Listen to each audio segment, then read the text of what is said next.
دنیا میں سب سے زیادہ ڈیتھس اسی کے ہیں، اور اس کی ریزن یہ ہے کہ یہ بہت لیٹ سٹیجز میں پتہ چل جاتا ہے۔ مریض اکثر کیا نام ہے وہ سموکنگ کرتے ہیں تو وہ کہتے ہیں کہ جی کھانسی ہو گئی تو یہ وہ پہلی والی کھانسی ہے بس سموکنگ کی وجہ سے، تو وہ یہ نہیں سمجھتے ہیں کہ بھئی یہ بیماری ساتھ ساتھ بڑھتی جاتی ہے۔ جتنا وہ سموکنگ زیادہ کرتے ہیں، جتنی وہ پیریڈ زیادہ گزرتی ہے، اتنی وہ بیماری زیادہ بڑھتی جاتی ہے، اور آخر کار ایسے سٹیج پہ پہنچ جاتی ہے کہ کیا نام ہے بہت ایڈوانس سٹیج ہم اس کو کہتے ہیں۔ تو یہ ایک وہ ہے کہ یہ اس کے جو ڈیتھ ریٹس اسی وجہ سے اس کے سب سے زیادہ ہیں۔ وجوہات جو ہیں ہمارے معاشرے میں سب سے زیادہ جو ہے نا وہ سموکنگ کا ہے، وہ ہے ریزن اس کی ٹوبیکو کسی بھی شکل میں ہو، چاہے وہ سگریٹ ہے، چاہے وہ پائپ ہے، چاہے حکا ہے، سگار ہے، چاہے وہ ابھی جو وہ دوسری الیکٹرانک شروع ہو گئی ہے، کسی بھی شکل میں ہو، بیڑی ہے، کسی بھی شکل میں آپ جو ہے نا ٹوبیکو لے لیں تو اس کی وہ ریزنز جو ہے نا وہ کینسر پیدا کر سکتے ہیں۔ دوسری بات اس میں صرف یہ نہیں ہے، وہ نسوار ہے تو وہ میں استعمال ہوتا ہے، دوسری ہمارے کراچی میں وہاں پہ پان کا استعمال ہے، اس میں ٹوبیکو کا وہ ہے۔ تو ٹوبیکو کسی بھی شکل میں ہو، اس میں ٹوبیکو میں تقریباً 50 کارسینوجنز ہیں، یعنی 50 ایسے وہ کیمیکلز ہیں جو کینسر کاز کرتے ہیں، اور کچھ کینسر تو بالکل وہ معلوم ہی ہے، جیسے منہ کا کینسر ہے، لپس کا ہے، زبان کا ہے، گلے کا ہے، لنگس کا ہے، کیا نام ہے معدے کا ہے، یورینری بلیڈر کا ہے، یہ کینسر تو بالکل معلوم ہی ہے کہ یہ اس کی مین کاز جو ہے نا ٹوبیکو ہے، اور یہ پالوشن ہے۔ علامات ہر ایک بیماری کی اپنے اپنے علامات ہوتے ہیں۔ چیسٹ لنگس کینسر چونکہ اس میں مین پرابلم چیسٹ کا ہوتا ہے، تو 80% مریضوں میں وہ ہے کف، کانسی میں بلغم کا آنا، پھر جب وہ کانسی وقت کے ساتھ ساتھ زیادہ بڑھتا جاتا ہے، اور اسپیشلی اگر اس میں بلغم میں خون آنا شروع ہو گئے تو یہ اس کی ایک بہت بڑی علامات میں سے ہے۔ کانسی بلغم میں خون کسی اور وجہ سے بھی ہو سکتا ہے، لیکن اگر خدا نخواستہ اس طرح کا مسئلہ ہو اور بندہ سموکر ہو تو فوراً جو ہے نا اپنے ایکس رے وغیرہ وہ کرا لے، اپنے ڈاکٹر سے، پلمونالوجسٹ سے، کنسلٹنٹ سے اپنی وہ کرا لے، کینسر اسپیشلسٹ سے، کہ وہ دیکھ لے کہ خدا نخواستہ یہ تو نہیں ہے۔ تو مین چیزیں بگننگ میں اسپیشلی کانسی کا، بلغم میں خون کا آنا، سانس کی تکلیف، مطلب سانس چلنے میں لینے میں تکلیف، بعد میں چیسٹ پین شروع ہو جاتے ہیں جب بیماری زیادہ ہو جاتی ہے، اور خدا نخواستہ اگر پھیل جائے تو پھر یہ بیماری ہڈیوں میں پھیل جاتی ہے، اس میں پھیل جاتی ہے، لیور میں پھیل جاتی ہے، برین میں پھیل جاتی ہے، تو اس کے مطابق سمٹمز پھر پیدا ہوتے ہیں۔ لنگس کے کینسر کے جو ہسٹولوجیکلی 3-4 قسمیں ہیں، ایک ہے اسکویمس سیل کارسینوما، اور دوسرا ہے اڈینو کارسینوما۔ یہ اسکویمس سیل کارسینوما سب سے زیادہ کامن ہے، 60 to 70% کیسز میں یہ ہوتا ہے، اڈینو 20 to 30 میں ہے، اور تیسرا ہے اناپلاسٹک ٹائپ، جس کو اسمال سیل کارسینوما بھی کہتے ہیں، وہ اس کی پرسنٹیج کم ہے لیکن وہ سب سے زیادہ خطرناک ہے ان میں۔ تو باقی لنگس کے علاوہ لنگس کی جو باہر جیلی ہے جس کو ہم پلورا کہتے ہیں، اس کی کینسر بھی میلیگننٹ میزیتھیلیوما ہے، اور وہ ہمارے کچھ علاقوں میں اسپیشلی جہاں پہ مائنز ہیں، ایبسٹاس مائنز ہیں، وہاں پہ یہ کینسر بہت زیادہ ہے۔ سگریٹ پینے کی وجہ سے، دوسری اس کی وجہ سے ان کی لنگس کمزور ہو گئے، لنگس کمزور ہو گئے، ان میں آکسیجن جو ہے نا وہ لینے کی یا اس کی وہ جو صلاحیت ہے وہ کم ہو جاتی ہے۔ تو اسی وجہ سے جو ہے نا اگر کسی کو کووڈ ہو گیا تو مطلب پہلے ایک بیماری تھی، اس کے اوپر دوسری آ گئی، تو اسی وجہ سے ہمارے کئی مریض جو تھے جو کہ ہم ان کا علاج کر رہے تھے اور وہ ٹھیک ہو گئے تھے، لیکن خدا نخواستہ جب ان کو کووڈ ہو گیا تو بیچارے کووڈ کی وجہ سے ہم سے وہ فوت ہو گئے۔ تو یہ بہت زیادہ احتیاط کرنی چاہیے کہ کووڈ ہی نہ ہو۔ اس کے لیے یہ تو یہ ہے کہ اگر اس طرح سمٹمز ہوں جیسے کانسی ہے, بلغمہ میں خون آنا ہے, تو وہ عام اپنے ڈاکٹر کے پاس جائیں, اسپیشلی اس میں پلمونالوجسٹ ہیں, ہمارے کولیگز ہیں, ہاں, اور کینسر اسپیشلسٹ ہیں,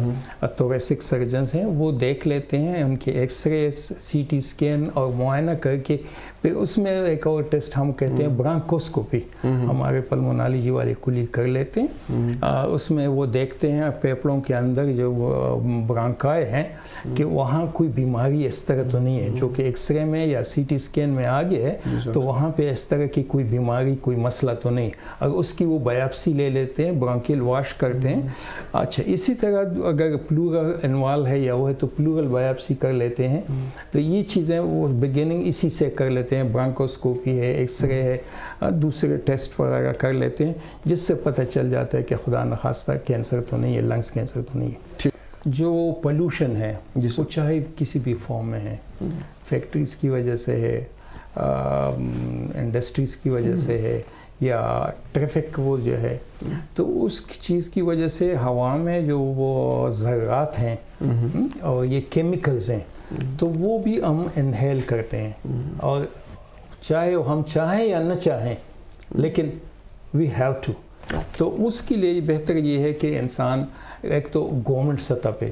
یا عالمی سطح پہ جو ابھی وہ ہو رہا ہے کہ بھئی ٹھیک ہے آپ پولوشن کو کم کریں, یہ ایک وہ ہے, اچھی بات ہے. دوسری گورنمنٹ سطح پہ بھی کہ مثلاً اب اس موسم میں جو اسموگ وغیرہ زیادہ ہوتا جاتا ہے, تو گورنمنٹ کی طرف سے یہ ہے کہ بٹوں میں جو وہ کوئلہ کا استعمال ہے, یا دوسری جو کیا کہتے ہیں ٹائرز وغیرہ, تو اس میں سلفر اور دوسری جو کچرا لوگ جلاتے ہیں, تو اس کی بھی وہ حکومت کی طرف سے پابندی ہے. لیکن ہم خود بھی یہ دیکھ لیں کہ ہم یہ چیزیں نہ کریں. کس طرح؟ ایک تو حکومت انٹرنیشنل لیول پہ, دوسرا حکومت لیول پہ, پھر اپنے لیول پہ بھی یہی حال فیکٹریوں کا ہے. فیکٹریوں کو چاہیے, انڈسٹریز والوں کو, کہ وہ ان کی جو ایگزاسٹ ہیں یا فیومز جو باہر نکلتے ہیں, تو اس میں کیمیکلز اور یہ چیزیں بہت کم از کم ہوں, تاکہ وہ ہیلتھ کو جو انجوریس وہ ہیں وہ نہ ہوں. اصل میں اس کی جو علاج ہے وہ ہے سٹیج پہ, general condition of the patient پہ, اور وہ ڈیزیز سٹیج پہ, اور وہ بیماری کتنی وہ ہے, پھیلی ہوئی ہے وہ ہے, اس کے مطابق علاج کیا جاتا ہے. اور ہم اس کے لیے پیشنٹ کے ڈائگنوسس کے بعد سٹیجنگ کرتے ہیں, سی ٹی اسکین کرتے ہیں, ایم آر کرتے ہیں, تاکہ ہمیں پتہ چلے کہ اس کی بیماری کس حد تک پھیلی ہوئی ہے. اس کے مطابق پھر ٹریٹمنٹ جو ہے نا وہ ایڈوائز کیا جاتا ہے. ہاں, اس کے لیے ہماری ایک MDT ہوتی ہے, ملٹی ڈسپلنری ٹریٹمنٹ, جس میں ایسے کیسز ڈسکس کرتے ہیں, جس میں ہمارے کولیگز ہیں, پلمونالوجسٹ ہیں, ریڈیالوجسٹ ہیں, پیتھالوجسٹ ہیں, سرجن ہیں, اور میں آنکالوجسٹ, ہم سے اکٹھے بیٹھتے ہیں اور اس میں ڈیسائیڈ کرتے ہیں کہ کس پیشنٹ کے لیے کیا بہتر ہے. اللہ کا شکر ہے ہمارے پاس یہ تمام فیسلٹیز اویلیبل ہیں, چاہے وہ سرجیکل ٹریٹمنٹ ہو, ہمارے پاس توریسک سرجنز ہیں, چاہے وہ پلمونالوجسٹ ہیں ہمارے پاس ہیں انڈر ون روف, ریڈیالوجسٹ ہیں, ایسے پلمونالوجسٹ ہیں وہ اس کی بایوپسی لے لیتے ہیں, انٹرونشنل ریڈیالوجی والے ہمارے کولیگز ہیں وہ بایوپسی لے لیتے ہیں, اور پلورل بایوپسی, یا جو اگر پھیپھڑوں میں پانی پڑ گیا ہے تو اس کو نکالنے کے لیے وہ یہ ٹریٹمنٹ فیسلٹیز ہمارے پاس انڈر ون روف ہے. یہی حال کیمو تھراپی کا ہے. ٹریٹمنٹ اس کا سٹیج کے مطابق میں نے آپ سے عرض کیا, تو انلکیلی ہمارے میجارٹی پیشنٹ تقریباً 70-80% ایڈوانس سٹیجز میں آتے ہیں. ایڈوانس سٹیجز میں یہ ہے کہ اگر ارلی سٹیج ہو, سٹیج 1-2 ہو, تو ہم اس کی ٹریٹمنٹ سرجری ہے. سرجریز کے ذریعے وہ لنگس کا وہ حصہ جس کو میں بیماری ہے, اس کو کہتے ہیں لوبیکٹمی, وہ اسی لوب کو ہٹا دیا جاتا ہے, یا زیادہ سے زیادہ نومونیکٹمی, وہی جو لنگس کا پورشن ہے اس کو ہٹا دیا جاتا ہے, اور اس کے بعد پھر کیمو تھراپی یا ریڈیشن دی جاتی ہے. لیکن ہمارے ہاں اسی بدقسمتی سے اویئرنیس نہیں ہے لوگوں میں, وہ نہیں ہے, تو ہمارے 80% پیشنٹ جو ہے نا ایڈوانس سٹیجز میں آتے ہیں, تو وہاں پہ ٹریٹمنٹ سرجری جو ہے نا ممکن نہیں ہوتی, تو وہ ٹریٹمنٹ ہم پھر جو ہے نا کیمو تھراپی سے کرتے ہیں. اس وقت اللہ کا شکر ہے کہ اچھی سے اچھی دوائیں اویلیبل ہیں.